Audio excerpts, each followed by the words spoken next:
আপনারা দেখেছেন যে কালকের যে প্রোটেস্ট র্যালি ছিল সেটা অত্যন্ত শান্তিপূর্ণ ছিল। সেখানে কোনো রকম কোনো ভায়োলেন্সের কোনো জায়গা ছিল না।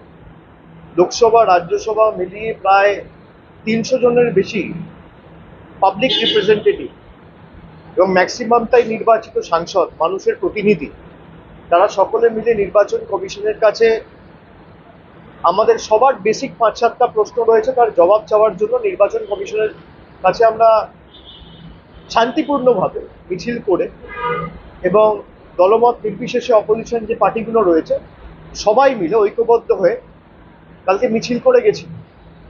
তাদেরকে নির্বাচন কমিশনের অফিস অব্দি অ্যালাউই করা হয়। মহিলা সাংসদদের জোর জবরদস্তি চুলের মুঠি ধরে ডিটেন করা হয়েছে।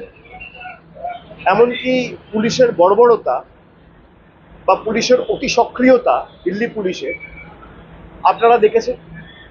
গতকালও যেটা করেছে এটা থেকে স্পষ্ট যে নির্বাচন কমিশনের কাছে কোনো উত্তর নেই, কোনো জবাব নেই।